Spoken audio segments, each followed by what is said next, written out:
Con quale attrezzo affronteresti una sfida? Con questo o con questo? Se fossi lui, combatterei a mani nude. Se non fossi lui, scapperei.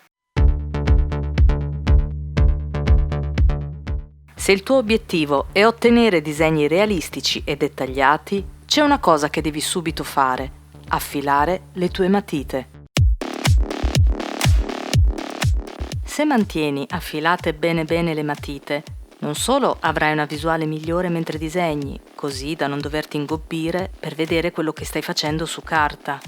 Affilandole come delle lance, il loro campo di azione aumenterà notevolmente. Potrai disegnare tenendo le matite parallele al foglio per campiture più morbide o perpendicolari per particolari dettagliatissimi.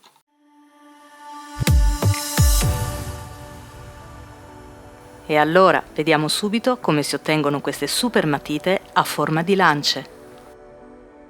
Ci servirà un cutter, un taglierino di quelli con la lama piccola, della carta vetrata, di cui una di grano intorno ai 180-200 e una più fine, per esempio quella di cui si servono i carrozzieri. Io utilizzerò una 800, è una carta vetrata super fine. Poi, facoltativo ma molto utile, un appoggio tipo questa tavoletta di legno, che ci permetterà di lavorare in maniera comoda e senza il rischio di spezzare la mina. In ultimo, un raccoglitore per la preziosa mina che andremo a togliere. Io non la spreco mai, anzi, ti svelerò come la utilizzo. Partiamo. Appoggio la matita sulla tavoletta e la tengo ben salda contro il legno. Con il taglierino e la lama nuova o comunque non usurata comincio a togliere il legno in eccesso. Delicatamente, preferisco fare più passaggi e togliere quantità minime per volta per non far incagliare il cutter nel legno, rischiando magari di spezzare la mina, un classico. Il movimento della lama del taglierino è questo, dall'alto verso il basso e in fuori.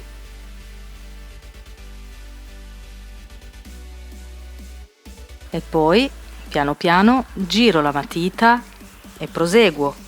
Occhio alle dita, che se no stasera mangiamo affettato. La lama nuova è fondamentale, farai meno fatica, il legno rimarrà liscio e levigato, come anche la mina. Ma ancora per la mina è presto, prima finisco di togliere tutto il legno delicatamente.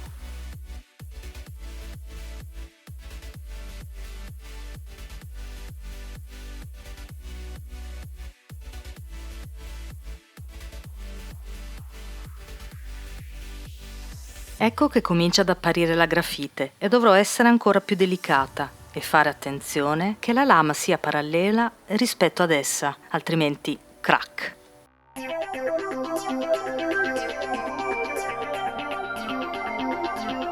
Se noti che la lama fatica a tagliare in maniera pulita, ti consiglio di farla scorrere per utilizzare ovviamente la parte più affilata.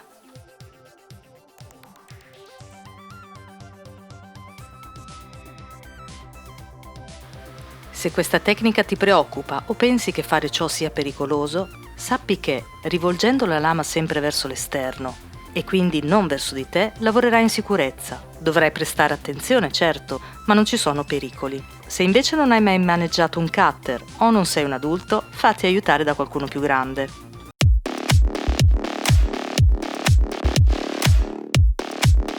Ok, per quanto riguarda il legno ci siamo quasi. Tra un po' possiamo dedicarci alla mina, la parte ancora più divertente. Allora, come ti dicevo, la polvere di grafite non la sprecherò buttandola, ma la conserverò perché è molto preziosa per i nostri lavori. Quindi la raccolgo in questo coperchio. Adesso diventa ancora più importante tenere la lama parallela rispetto alla grafite, altrimenti rischi di spezzarla. Mentre faccio scorrere la lama del taglierino, ruoto la matita, ovviamente mano leggera, leggerissima.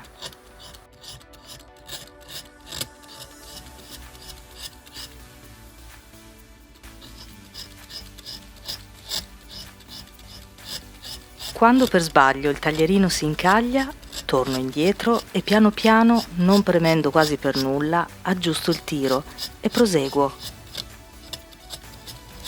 Comunque, come puoi vedere, la grafite ha una buona resistenza, soprattutto se stai affilando matite medio dure. Quella che sto affilando in questo momento è un HB, quindi una via di mezzo nella scala delle durezze tra 9H e 9B. Per mio gusto e piacere personale andrei ancora avanti con il taglierino fino a perfezionarne la rotondità, come se stessi levigando il marmo, ma agli inizi, o comunque se si vuole fare prima, ecco che questo è il momento per passare alla carta vetrata. Inizio con la carta grana 180 e comincio a levigare in maniera leggera e ruotando di continuo la matita.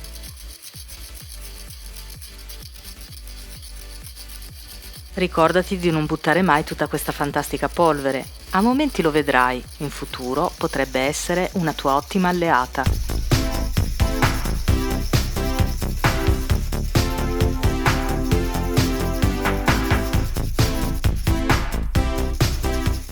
Ok, mettiamo via e adesso affiniamo la levigatura con la carta 800. La grafite ora comincia ad essere sottile e fragile, quindi la appoggio sulla basetta di legno, così la pressione della mia mano non rischierà involontariamente di spezzarla, perché lo stacco dal tavolo di almeno 3 cm mi agevolerà nel tenerla parallela rispetto alla carta vetrata. Siamo pronti per pulire gli eventuali residui di grafite che macchierebbero accidentalmente il nostro disegno. Ma vediamo ora che fare con tutta quella grafite che andrebbe sprecata.